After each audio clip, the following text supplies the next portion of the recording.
Welcome to the second episode of a blog. Right now we are at our hometown और हम लोग जा रहे हैं मुस्तांग राइड पे। मेरे साथ मेरे सफ़र पे मामा भी ज्वाइन कर रहे हैं और वो अभी अपने क्लासिक 350 पे जाएंगे। तो रास्ते में बताता हूँ सारी डिटेल्स। यहाँ से हम लोग जा रहे हैं रक्सौल से हम लोग बॉर्डर क्रॉस करके वहाँ पे हम लोग भंसार बनवाएंगे। भंसार वो होता है जो कि आपको परमिट चाहिए होता है इंडियन गाड़ी नेपाल में चलाने के लिए। तो गाइस, पहला एपिसोड में मैंने बताया था कि कैसे मैं नॉन स्टॉप राइड करके दिल्ली से होम टाउन यानी कि बिहार आया हूँ और अब मैं आगे यहाँ से पोखरा जाऊँगा और ये राइड भी नॉन स्टॉप होने वाली है। तो आज की डेस्टिनेशन हमारी पोखरा है जो कि 280 किलोमीटर्स है। सबसे पहले अपना भंसार बनवाते हैं बाइक का और पता करते हैं कि रोड टैक्स लगता है कि नहीं लगता है, क्योंकि मैं कई बार नेपाल गया हूँ और कभी मैंने रोड टैक्स दिया नहीं है। बट आजकल यूट्यूब पे जितने भी ब्लॉगर्स हैं वो लोग वीडियो डाल रहे हैं कि रोड टैक्स कंपलसरी है और अगर नहीं कटवा रहे हैं तो फाइन लग रहा है। तो पता करेंगे इसका इंक्वायरी ऑफिस में और आपको डिटेल्स के बारे में देंगे। सो गाइस, अभी हम लोग रक्सौल सिटी में एंटर हो चुके हैं। रक्सौल सिटी के सामने जो भी आप रोड देख रहे हैं वो सीधा अभी हमें नेपाल लेके जाएगा।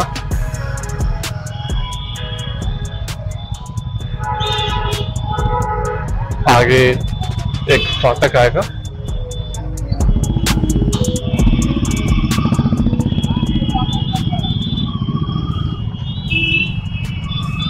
ये यहाँ पे आप चाहे तो करेंसी एक्सचेंज करवा सकते हैं। यहाँ पे बहुत सारे आपको वेंडर मिल जाएंगे जो कि करेंसी एक्सचेंज करते हैं।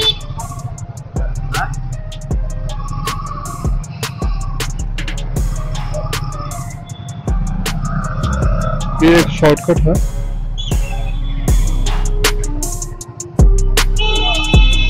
बट पता नहीं मेरे मामा कहाँ रह गए, पहले उनका वेट कर लेते हैं।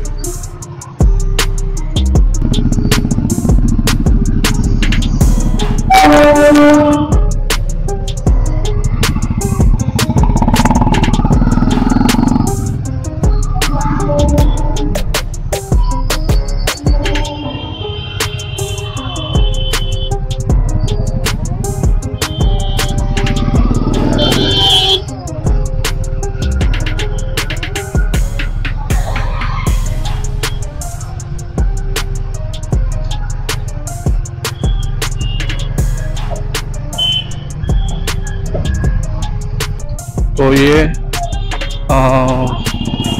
सीमा सदन रक्सौल है, यानी कि इंडियन कस्टम्स है। और फिर जब हम लोग यहाँ से राइट मुड़ते हैं तो आपका नो मैन लैंड शुरू हो जाता है।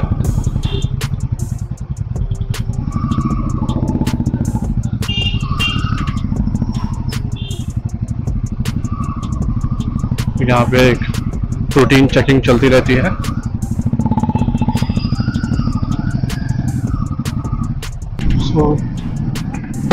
फाइनली गैस नेपाल में एंटर होते हुए सामने जैसे कि आप देख रहे हैं, आप हम लोग नेपाल में एंटर हो चुके हैं। नेपाल का फ्लैग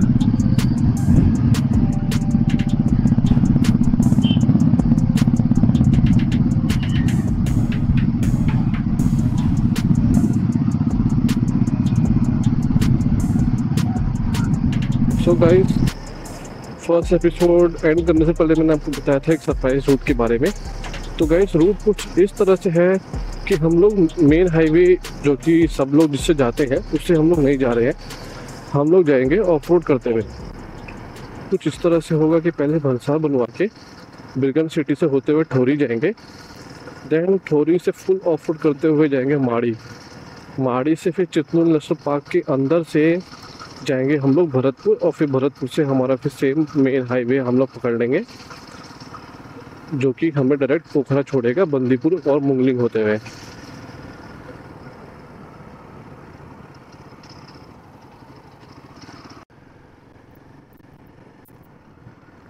अभी आ गए हम लोग भंसार ऑफिस और आपको डॉक्यूमेंटेशन की पूरी फुल प्रोसेस के बारे में बताते हैं। करेंगे। सो गाइस, देखिए भंसार बन चुका है हमारा।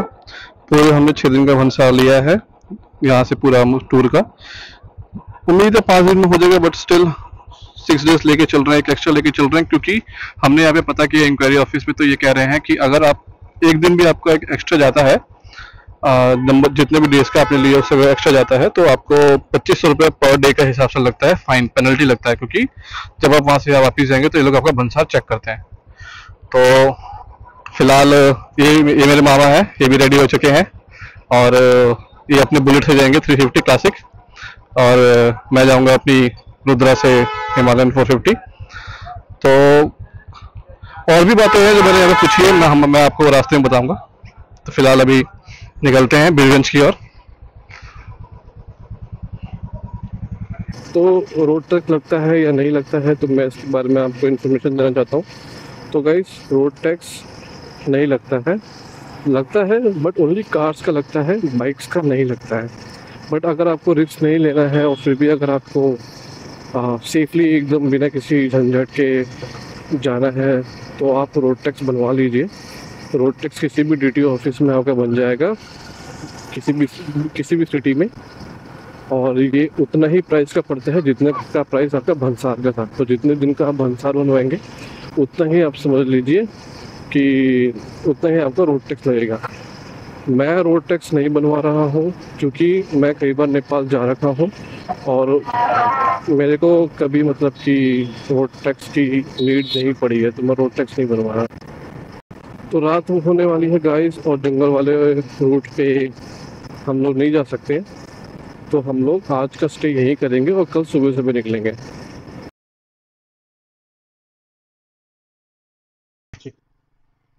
मेरे मामा एक घड़ी मेरा वेट कर रहे थे, और चलिए अब निकलते हैं। रास्ता बहुत ही उबड़ खाबड़ है, बट फुल ऑफ रोड होने वाला है, फुल एडवेंचरस होने वाला है। यहाँ पे हाथी, राइनो एंड बाघ भी दिखते हैं, और ये चित्तौड़ नेशनल पार्क के अंदर आता है। तो हम लोग मेन हाईवे से ना जाते हुए, जो कि त्रिभुवन हाईवे है, हम लोग चित्तौड़ नेशनल पार्क के अंदर से जा रहे हैं, जो कि तो शॉर्टकट पड़ता है।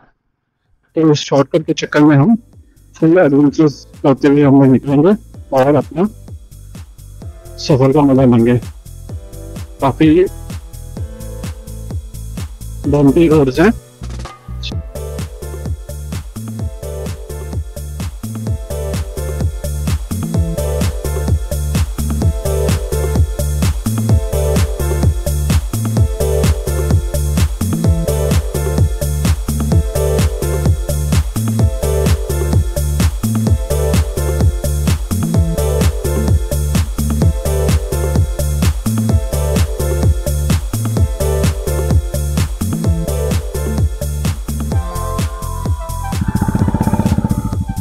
तो गाइस, ये एक पोस्ट है, यहाँ पे हम लोगों ने अपनी एंट्री करवाई है। सिक्योरिटी पर्पस के वजह से हमें रिकॉर्डिंग करना मना था, तो अब बस यहाँ से निकलते हैं। सबको यहाँ पे एंट्री करवानी होती है, ज़्यादा कुछ नहीं, मुझसे डिटेल्स पूछते हैं, क्योंकि इनको अपने रिपोर्ट करना होता है अगर हमें कुछ हो जाए तो, क्योंकि आगे आगे जो जंगल तो बहुत घना है। और फुल ऑफ रोडिंग करते हुए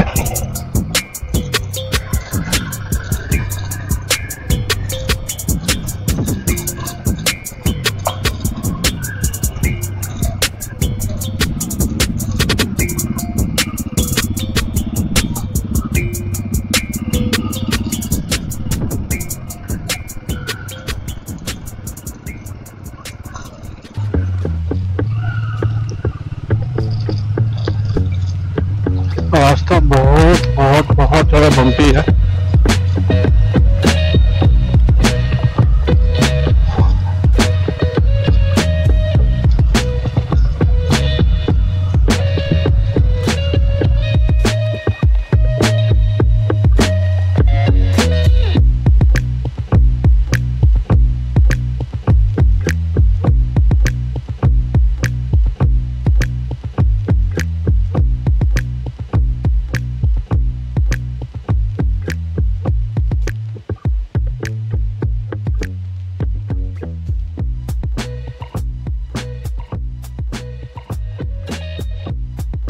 बट अभी डर इसी बात करके मैंने एक एक्स्ट्रा ट्यूब कैरी की नहीं है, क्योंकि रिसेंटली मैंने इसका ट्यूब चेंज करा है। तो आई होप कोई टायर पंचर ना हो, फिंगर क्रॉस।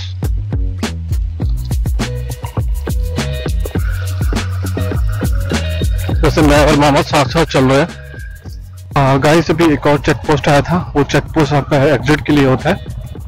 तो जो भी गाड़ी जो अभी इन होता है इस जंगल के अंदर, उसका वो लोग एग्जिट भी लेते हैं, जस्ट फॉर चेक कि जो गाड़ी अभी अंदर आई है, जो लोग अभी अंदर आए हैं वो बाहर निकले हैं कि नहीं निकले हैं। तो वो पूरा सेफ्टी प्रिकॉशन लेके चलते हैं ताकि जंगल में किसी को कोई भी बात का खतरा ना हो। मैं आपको ब्रिज दिख रहा होगा, और ब्रिज खत्म होने के बाद से अभी हम कहीं और जाएंगे। अभी गूगल मैप्स का कुछ काम कर नहीं रहे हैं, तभी हम बता नहीं सकते कि हम लोग। गाइस ये रूट सच में बहुत ज़्यादा ही एडवेंचरस है। हमें इस तरह की कम से कम 3 से 4 रिवर क्रॉसिंग मिली है। उसके अलावा वाटर क्रॉसिंग भी बहुत सारी है यहाँ पे, वाटर क्रॉसिंग भी है यहाँ पे। मतलब काफी बड़ी रूट है ये। मानता हूँ थोड़ा बनती है, बट जो एडवेंचरस के शौकीन एडवेंचर बाइक है वो यही घूमते हैं। इतने बंदी रेट्स की बात से अब एकदम बढ़िया रोड मिल गई है, एकदम मक्खन जैसी। लेट्स सी ये अब हमें रुकने दो में पहुंचाती है, बट अब रोड अच्छी मिल रही है, थैंक गॉड। गाइस हमें लगा था कि जंगल खत्म हो गया, बट नहीं, जंगल खत्म नहीं हुआ है, जंगल फिर से स्टार्ट हो गया। This is Chitwan national park, और जो गार्ड है वहाँ पे हम लोग सिक्योरिटी रीजंस की वजह से नहीं दिखा सकते थे, बट जो गार्ड है वो बहुत अच्छे। Thank you for visit. So I guess जंगल खत्म हो गया, and I hope so off roading भी खत्म हो गई हो, बट काफी मजा आया इसमें। हाँ, हिप की हालत खराब हो गई है because of a continuous bumps, but it's adventurous, तो मजा आया।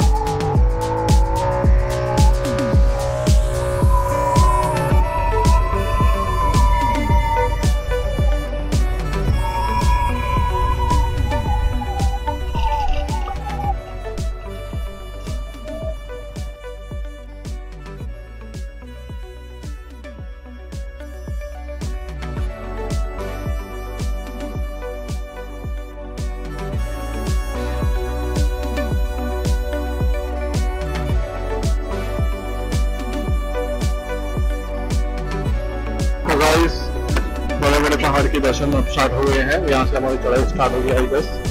तो अभी हम लोग मंगलूर जा रहे हैं, मंगलूर से हम लोग लेफ्ट के रोक लेंगे। नाइस। नेपाल के पहाड़ अगर मैं इंडिया से कंपेयर करूँ तो वो मनाली जिस पहाड़ यहाँ पे है। हम लोग नदी के साथ साथ चल रहे हैं। ये कौन सी नदी है? आई गेस ये गंडकी नदी है, क्योंकि मंगलूर में दोनों का संगम होता है। एक नदी आती है आपकी लेफ्ट साइड से, पोखरा साइड से आती है, और एक त्रिशूली नदी आती है राइट हैंड साइड से। तो दोनों मंगलूर में आके गंडकी रिवर बनती है। क्या नाम है इसका मुझे पता नहीं है, मैं बाद में बताऊंगा आपको। हाँ, बट मंगलूर में यहाँ पे 21 किलोमीटर रह गया। और लेट्स सी, मेरे ख्याल से 12 घंटे में हम लोग पहुँच जाएंगे। मंगलूर देखिए हम लोग अंदर टॉप लेंगे, या फिर कुछ नाश्ता करेंगे, एंड देन उसके बाद से फिर हम अपने आप की जर्नी कंटिन्यू करेंगे, क्योंकि आज हमें किसी भी हाल में पोखरा पहुँचना ही पहुँचना है। यही है पोखरा।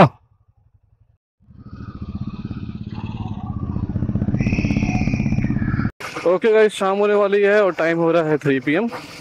टेम्परेचर हो रहा है 34 के अराउंड, और हमें लगा कि पहाड़ों के पास आके थोड़ी गर्मी कम फील होगी, बट नहीं, गर्मी वैसी की वैसी ही है। तो सफ़र को कंटिन्यू रखते हैं, और पोखरा अभी भी 80 किलोमीटर दूर है, तो उम्मीद करते हैं कि शाम होने से पहले पहुंच जाए हम। गाइस सनसेट देखिए, सनसेट कितना ज़बरदस्त हो रहा है। पहाड़ों की सनसेट की बात ही अलग है।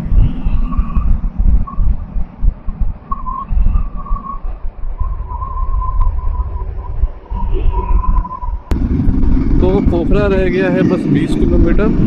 तो आज का स्टे हमारा पोखरा में ही होगा और कोशिश कीजिएगा कि आप लोग भी पोखरा में ही आके स्टे करें, क्योंकि अगले दिन सुबह सुबह हमें मुक्तिनाथ निकलना होगा और मुक्तिनाथ के लिए हमें चाहिए होता है परमिट, और वो अगर आप सुबह सुबह बनवा के ही निकलेंगे तो ही आप मुक्तिनाथ पहुंच पाएंगे, क्योंकि मिनिमम मुक्तिनाथ पहुंचने में 6 घंटे लगते हैं।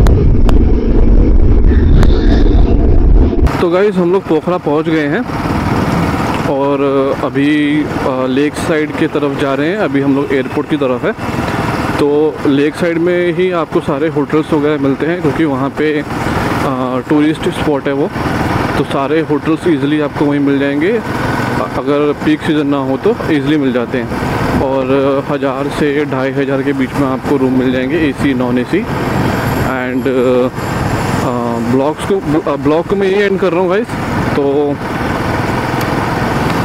मिलते हैं नेक्स्ट एपिसोड में, जहाँ पे हम लोग परमिट बनवा के मुक्तिनाथ जाएंगे। So thanks for watching the video and जय हिंद।